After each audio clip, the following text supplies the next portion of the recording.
Moi, je me présente, je m'appelle Antoine Éloi. Je m'appelle Marie-Blanche Moura. Nous sommes tous les deux inspecteurs généraux de l'éducation, du sport et de la recherche. Donc voilà, on va venir aujourd'hui vous parler de la façon dont les ministères en charge de l'éducation nationale Alors attends, juste pour avancer, il faut appuyer sur le...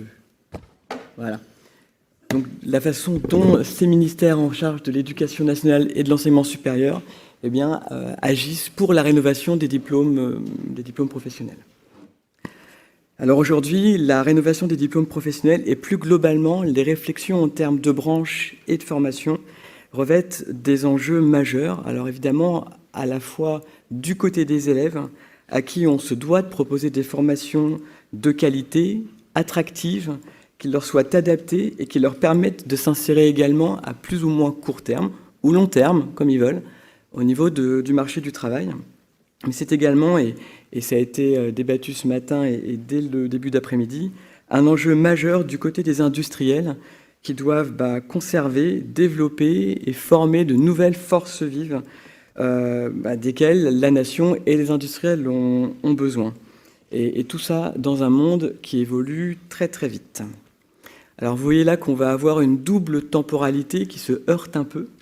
À la fois les temps courts pour des besoins que les industriels évoquent et qui sont criants, et également un temps plus long qui est propre à la formation des élèves, voire carrément à la formation tout au long de la vie des adultes.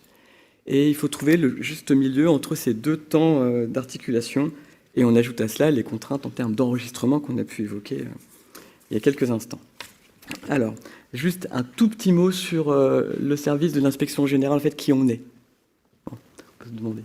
Donc on est un service qui est placé sous l'autorité de 3 ministères, donc enseignement supérieur et jeunesse, éducation nationale et jeunesse, pardon, enseignement supérieur et recherche, et également sport, Jeux olympiques et Jeux paralympiques. Donc dans ce service, il y a une multitude d'inspecteurs au profil varié, dont certains, comme ma collègue Marie-Blanche et moi, qui avons une expertise disciplinaire initiale pour lesquelles que l'on met en appui des directions centrales concernées. Donc, les missions des inspecteurs généraux sont très variées. Il y en a de toute nature, des missions de contrôle, d'évaluation de services publics, des missions d'audit, mais on a également une casquette qui est le suivi de la discipline chimie en appui des directions centrales, donc dans l'enseignement scolaire et l'enseignement supérieur. Donc, à ce titre, les inspecteurs généraux disciplinaires, comme ma collègue et moi, nous pouvons être invités à travailler autour des programmes et des référentiels pour les filières des 3 voies, donc les voies générales, technologiques et professionnelles.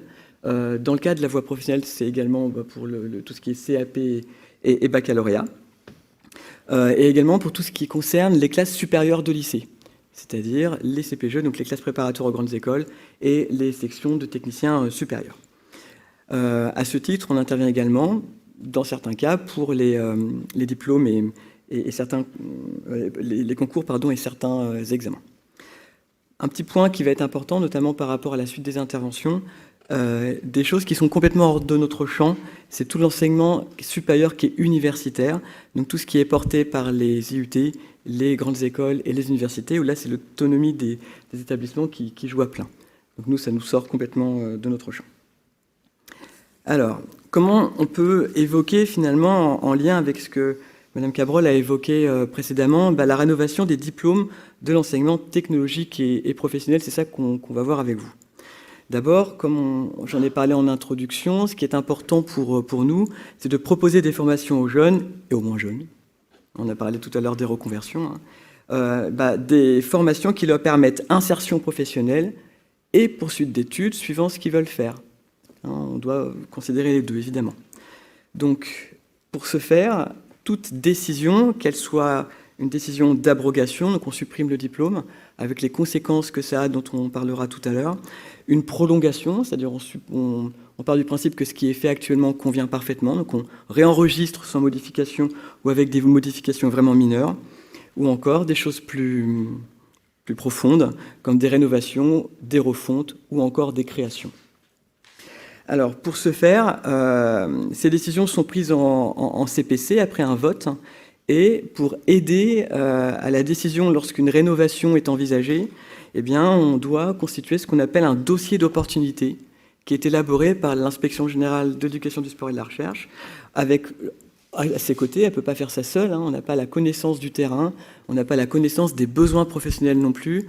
Eh bien, on s'entoure du plus grand nombre possible d'acteurs professionnels pour aider à la décision. Donc, lorsque la décision est faite et votée, je vais revenir après comment les questions qu'on se pose, eh bien, la rédaction à proprement parler, peut se faire si le vote est positif. Pourquoi est-ce qu'on intervient, nous, de ce côté-là? L'inspection générale, elle, de son côté, a pour elle la connaissance des filières, la connaissance des élèves, l'amont et l'aval, quand on est dans le domaine scolaire, la connaissance des enseignants et l'expérience dans la rédaction de ce genre de texte.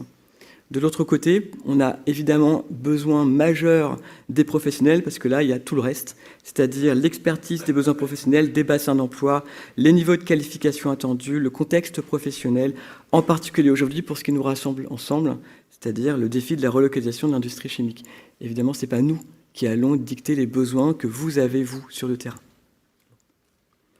Alors, nous, aujourd'hui, on est là pour parler de chimie, donc on est là aussi pour parler d'un raisonnement par branche. Une rénovation, elle nécessite de prendre en compte de multiples facteurs.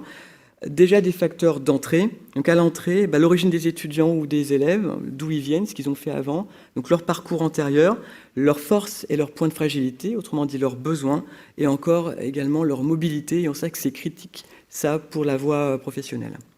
À la sortie, il va falloir évoquer également les parcours postérieurs, ce qu'ils font après, l'insertion professionnelle, ou encore la poursuite d'études. En cours de formation, on doit tenir compte d'un paquet de choses, des contenus qui doivent être en cohérence avec les besoins professionnels, bien entendu, et des enseignants qui doivent rester à la pointe et donc être formés en conséquence. Et là se porte du côté éducatif toute la question de la certification des enseignants et de leur maintien à niveau. D'autres aspects sont à considérer. Les aspects, évidemment, de ressources humaines. Lorsqu'on modifie un diplôme, ça va forcément impacter les équipes enseignantes en place. Et ça, on doit le prendre en compte, c'est absolument nécessaire. Les aspects matériels et techniques. La chimie nécessite des appareillages, des plateaux techniques qui ne sont pas disponibles partout. Et ça, pareil, lorsqu'on décide de bouger ou de fermer ou d'ouvrir, ça va avoir un coût. Et enfin, on doit discuter également de l'adéquation de tout cela à la carte des formations, qui, elle, va dépendre de plusieurs acteurs, les ministères, les régions et les académies. Voilà, donc vous voyez ici que la notion temporelle, elle est très importante. L'investissement temporel et humain est très important. Et ça a été fait il y a quelques années pour la section de technicien supérieur métier de la chimie, que ma collègue Marie-Blanche Morat a pilotée et dont elle va vous parler maintenant. Voilà, donc rapidement, je voulais parler d'un exemple récent de création de diplôme professionnel, le BTS métier de la chimie. Voilà, pour en tirer quelques recommandations qui pourraient servir à l'élaboration ou à la rénovation de futurs diplômes pour répondre donc aux objectifs et aux enjeux de la relocalisation, puisque c'est le thème qui nous occupe aujourd'hui. Donc, juste pour rappeler l'exégèse, donc en fait, en 2011, l'Observatoire prospectif des industries chimiques, Madame Cabral a parlé de ces observatoires prospectifs, demande la création d'un BTS pilotage de procédés, puisqu'on manque de pilotes de procédés dans l'industrie. De ce fait, il y a un impact sur le BTS chimiste et le BTS peintre encre adhésif qui proposait du génie chimique et du génie des procédés, d'où effectivement la création, de remplacer ces deux BTS par un nouveau BTS, des métiers de la chimie, qui formerait davantage les techniciens supérieurs pour les métiers de laboratoire et de la R&D, dès lors que le pilotage des procédés travaillait plutôt sur la production. Donc pour essayer comme ça de couvrir les besoins de l'industrie. Donc comme le disait mon collègue, il y a l'élaboration d'un rapport d'opportunité et la rédaction d'un référentiel d'activité professionnelle, c'est quelque chose d'assez lourd et complexe. Et on va voir que ça prend du temps, et puis ça prend du temps ensuite donc pour l'élaborer et ensuite pour le valider, parce que ça doit être validé dans les CPC, mais ça doit être validé aussi dans les différentes instances de nos ministères, puisque pour les BTS, ça concerne, il y a à la fois le ministère de l'Éducation nationale et le ministère de l'Enseignement supérieur et de la Recherche. La publication, ensuite, il faut former les enseignants, mettre en place, et puis tous les problèmes techniques qu'il y a. Donc, on va voir que les premiers diplômés du BTS métier de la chimie sont sortis en 2017. Donc, vous voyez, 2011-2017, on met 6 ans avant à partir de l'expression d'un besoin pour rénover totalement un diplôme. D'où l'idée peut-être au niveau des recommandations de procéder plutôt par amendement des BTS que par des rénovations complètes. Il fallait savoir que les 2 BTS qu'on a abrogés, ils avaient plus de 20 et 25 ans. Et donc, effectivement, peut-être procéder plus régulièrement à des amendements en fonction de besoins qui se feraient jour et que les diplômes ne couvriraient pas. Donc voilà, on vous a parlé de ce référentiel d'activité professionnelle. Madame Cabrol a parlé un petit peu comment ça se faisait. Ça, effectivement, il faut définir assez rapidement. Donc ça se fait bien sûr avec des industriels en lien avec... C'était sous le pilotage de l'inspection générale. Mais on a vraiment besoin là d'industriels, de spécialistes, que ça soit ingénieurs, techniciens, etc., pour définir vraiment les fonctions, les activités, les tâches professionnelles que l'on veut pouvoir confier aux futurs techniciens supérieurs. De là, alors là, vous les voyez, elles sont à droite définies. Je ne vais pas toutes les décrire parce qu'on n'a pas beaucoup de temps, mais vous les trouverez sur les diaporamas. On définit des compétences nécessaires à l'exercice du métier. De là, ces compétences, elles sont ensuite déclinées en savoir, savoir-faire et attitude professionnelle. Et ensuite, donc c'est de là, on écrit des modules de formation. Voilà. Et donc, pour les BTS métiers de la chimie, il y avait effectivement une forte connotation de compétences techniques, analyse, synthèse, formulation. Le QHSSE qui était nouveau, et donc c'était intéressant pour nous de s'appuyer sur les référentiels de France Compétences pour pouvoir le créer. La connaissance du monde professionnel, il y avait vraiment une forte demande de connaître le monde professionnel pour que ces jeunes techniciens s'y engagent en toute connaissance de cause, et puis travaillent sur d'autres compétences plus transversales, on en parlera, et là il a fallu qu'on fasse preuve d'agilité parce que pour certaines d'entre elles, il a fallu qu'on les construise. Donc on a vraiment besoin, deuxième recommandation, d'industriels, que soient dégagées des journées pour travailler dans ces groupes de travail.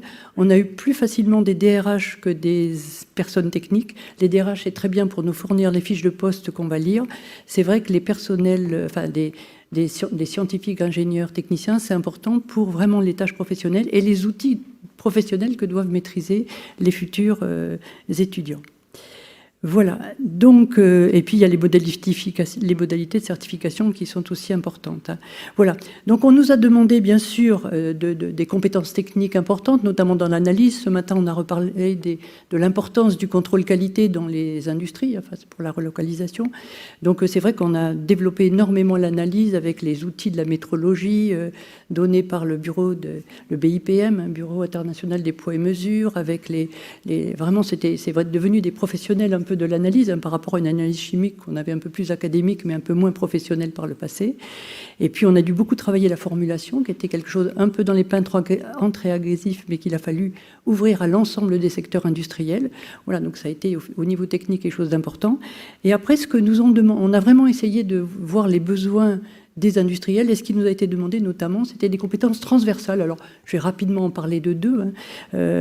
L'importance de la communication en anglais, donc, puisque ce qu'il nous disait, c'est que finalement, si on voulait que les entreprises soient un peu performantes, il ne fallait pas qu'elles passent leur temps à former non plus leurs techniciens, et notamment, ça pêchait au niveau de l'anglais, je me permets.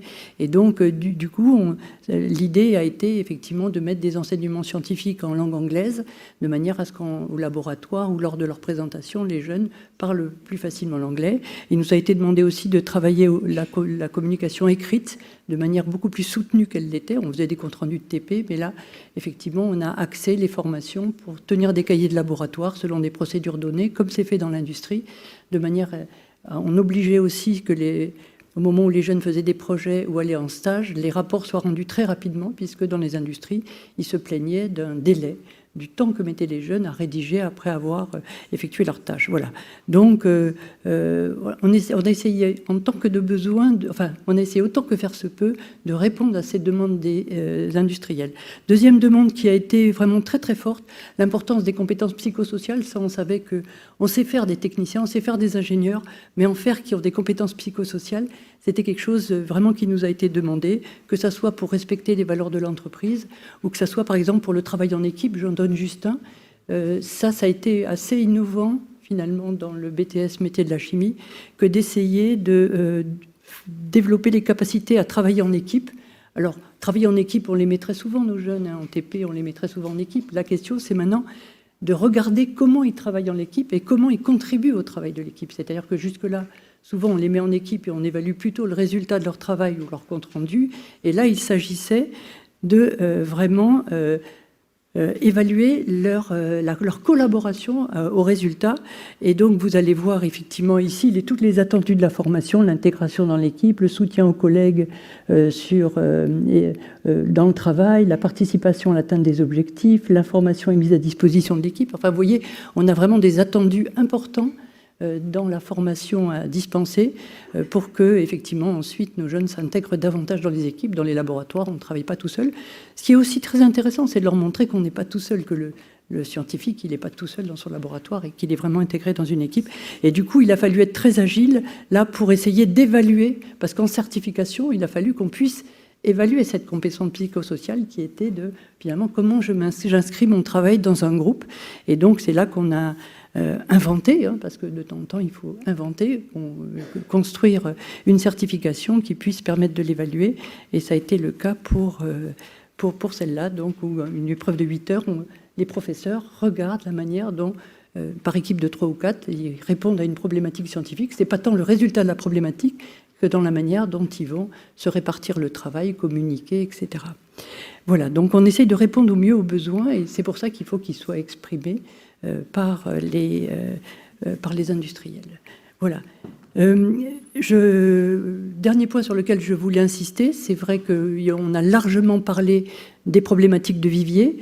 Donc c'est vrai qu'à tous les niveaux de la scolarité, on essaye de développer l'appétence pour les sciences. Bon, c'est pas forcément que pour les métiers de l'industrie, mais aussi pour les métiers de l'industrie. Donc vous dire qu'il y a vraiment une préoccupation importante, que ce soit dans la rédaction des programmes, qui invite vraiment les enseignants à développer cette appétence, tout en montrant la réalité de ce que c'est que la chimie, en proposant des situations pédagogiques un peu authentiques, où on montre vraiment le travail du chimiste, et surtout en insistant sur l'importance de la chimie pour relever un certain nombre de défis sociétaux. Ça, c'est donc ce qui concerne plutôt l'enseignement. On essaye aussi d'encourager à ces rencontres, et là aussi on a besoin des industriels, des rencontres avec des enseignants, avec des vrais scientifiques qui travaillent dans les laboratoires ou dans l'industrie, pour pouvoir effectivement leur montrer la réalité des métiers. Voilà, on propose aussi, les enseignants ont à disposition un grand nombre de sites, et je voudrais citer Médias Chimiques, et de ce point de vue, et les métiers de la chimie, qui sont 2 sites qui proposent vraiment des ressources qui sont assez exceptionnel pour les enseignants, que ce soit sur les contenus scientifiques ou sur les métiers. Et puis, bon, je ne vais pas reparler de toutes les actions de promotion des sciences, vous les retrouverez là, je ne vais pas déborder sur le temps, mais en tout cas, entre les Olympiades de chimie était le premier concours qui, finalement, essayait de tisser des liens entre l'école et le monde du travail, entre l'école et l'industrie. Elle continue à perdurer, voilà. Et donc, il y a un certain nombre d'autres concours, comme le prix Potier des lycéens, je vais donner celui-là par exemple, qui permet de faire connaître aux lycéens, c'est le principe du prix Goncourt, un certain nombre d'entreprises montrent des innovations qu'ils font en chimie autour du développement durable, et donc les jeunes votent pour l'entreprise qui leur paraît la plus innovante de ce point de vue-là. Donc le prix Pierre Potier est quelque chose. Il y a aussi tous les colloques chimiers qui donnent effectivement énormément de ressources et qui permettent de participer comme ça à ce que nos professeurs conservent une bonne, soit en lien vraiment avec la chimie qui se fait actuellement. Voilà, et je vais passer la parole à mon collègue pour qu'il vous parle de l'avenir. L'avenir en une phrase.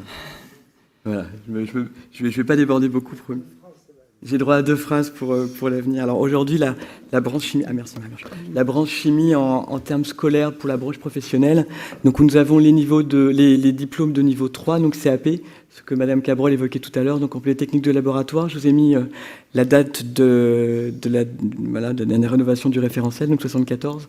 Industrie chimique, agent qualité de l'eau. Ça, c'est vraiment les CAP très chimistes. Il y a 2 baccalauréats professionnels, un qui est très chimiste, PCEPC, donc procédé de la chimie, de l'eau et des papiers cartons, et un qui est un peu plus éloigné, plus en production.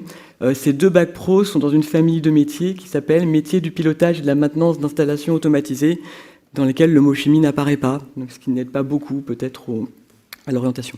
Donc par rapport à la suite, en 2 mots, des groupes de travail vont être montés maintenant à partir du printemps-là pour un travail qui va courir toute l'année scolaire prochaine, avec pour but de répondre à ces questions dont je n'ai pas les réponses.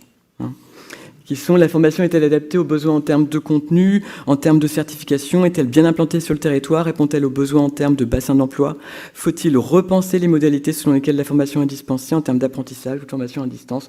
Autrement dit, il va falloir réfléchir à tout ça collectivement, et comme ma collègue l'a dit tout à l'heure, on n'est pas tout seul et on va avoir besoin des industriels. On fera appel à vous, donc on vous téléphonera, hein. Voilà, donc un grand merci et à tout à l'heure. Merci beaucoup. C'est à toi, ça marche.